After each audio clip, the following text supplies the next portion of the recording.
Hello guys, இன்றைக்கி topic எதுவும் கிடையாது. ஸோ டெய்லி செக்இன் வீடியோ மாதிரி தான் இது. இன்றைக்கி பெருசாக எதுவும் நடக்கவும் இல்லை. ஸோ ஜஸ்ட்டு வேலைக்கு போயிட்டு வந்திருக்கேன். பட் ஆனால் இன்ட்ரெஸ்டிங்காக ஒரு விஷயம் நடந்துகிட்ருக்குது. என்னென்னா, ஹாலோ நைட் அப்படின்னு சொல்லிட்டு ஒரு கேமை நான் விளையாட ஸ்டார்ட் பண்ணேன். ஆக்சுவலாக வேறு லெவலில் தான் இருக்குது. ஸ்டார்டிங்கில் கொஞ்சம் கடுப்பாக இருக்கேன்னு யோசிச்சுட்டு இருந்தேன். பட் ஆனால் அதோட ஹிஸ்ட்ரி அதெல்லாம் தெரிஞ்சதுக்கப்புறம் வேறு லெவலில் ஆகிடுச்சு. ஸோ பேசிக்காக என்னென்னா, இண்டி கேம்ஸ் அப்படின்னு சொல்லிட்டு ஒரு செக்மெண்ட் ஆஃப் கேம்ஸ் இருக்குது. இண்டி கேம்ஸ்னால் சின்ன டீம் அண்ட் சின்ன பட்ஜெட்டில் உருவாக்குற கேம்ஸ் தான் இண்டி கேம்ஸ். ரீசெண்டாக இந்த எபிக் ஸ்டோரில் வேறு நிறைய இண்டி கேம்ஸ்லாம் ஃப்ரீயாக விட்டுட்ருக்கானுங்க. அதெல்லாமும் நான் ஃப்ரீயாக க்ளைம் பண்ணிருக்கேன்.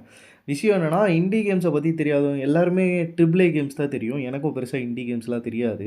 ஆனால் என்னென்னா, இண்டி கேம்ஸ்க்காகவே தனியாக செப்பரேட் ஃபேன்ஸ்லாம் இருக்காங்க. ஸோ அந்த மாதிரி ஒரு கேம் தான் இந்த ஹாலோ நைட் அப்படின்றது.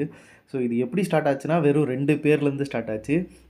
அந்த 2 பேர் ஜஸ்ட்டு $75,000 $75,000 இன்வெஸ்ட் பண்ணி போட்டு கிட்டத்தட்ட மில்லியனர்ஸ் ஆகிட்டானுங்க எல்லாருமே. 5 மில்லியன் காப்பீஸ்க்கு மேலே செல் ஆகிடுச்சு இந்த கேமு. அதுவும் இல்லாமல் இதுக்கு வர சீக்வல் வேறு சீக்வல் இல்லை, ஆக்சுவலாக ப்ரீக்வல். பட் ஆனால் அதுக்கப்புறம் ஒரு ஃபாலோ அப் கேம் அதுவும் வேறு லெவலில் ஹிட்டு.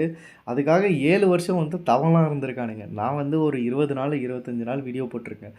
எனக்கே கடுப்பாக இருக்குது. ஒருத்தன் 1600 700 நாள் daily silk song update. So silk சாங்னால் அதோட அந்த நெக்ஸ்ட் கேமோட நேமு. அதுக்கு அப்டேட் வரலன்றதுக்காகவே 1700 கன்சிஸ்டண்ட்டாக சில்க் சாங் நியூஸ் அப்படின்னு சொல்லிட்டு டே 1 டே 2 டே 3ன்னு ஓட்டு வச்சுருக்கானுங்க. ஒரு நாளும் நியூஸ் இல்லைனா நியூஸ் இல்லை அப்படின்னு சொல்கிறோம். அந்த 1700 நாளில் வெறும் 20 நாள் தான் அப்டேட்டே இருந்துச்சான். பட் ஆனால் அவன் கன்சிஸ்டண்ட்டாக போட்டுட்டு இருந்திருக்கான். எப்படி தானே தெரில இது மாதிரிலாம். அதுக்கு அப்படி ஒரு ஃபாலோவிங் இருக்குது. ஏன்னா இது ஒரு சிம்பிளான கேமு. உங்களுக்கு பெருசாக எதுவும் இருக்காது. பார்க்குறதுக்கு மேலோட்டமாக பார்க்குறதுக்கு. பட் ஆனால் உள்ளே இறங்கினீங்கன்னா ஃபுல் எக்ஸ்ப்ளோரேஷன். ஒரு மேஸுக்குள்ளே இறக்கி விட்டால் எப்படி இருக்குமோ, லிட்ரல் மேஸை விட பயங்கரமாக இருக்கும். பயங்கரமான டிஃபிகல்ட்டான எனிமீஸு. நான் கூட 2 எனிமீஸ் அடிச்சுட்டு ஓகே நமக்கு ஈஸியாக தானே இருக்குது, இதில் டிஃபிகல்ட்டி லெவல்லாம் இல்லைங்க, நார்மல் ஹார்டெல்லாம். ஸோ ஈஸியாக தானே இருக்குது அப்படின்னு சொல்லிட்டு நினச்சி உள்ளே போனால் ஃபஸ்ட்டு பாஸ் கூட கிடையாது, அவங்க பாஸே கிடையாதுன்ற மாதிரிலாம் பேசுகிறாங்க. நெட்டில் எடுத்து பார்த்தா சும்மா நான் வழிலாம் பார்க்கல எந்தெந்த வேல போகணுன்னு. ஏன்னா அதெல்லாம் தான் இம்பார்ட்டண்ட்டு.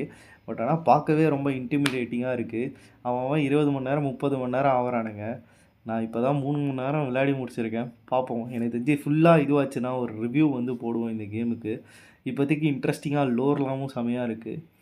பார்ப்போம். பீஸ் ஆகும்.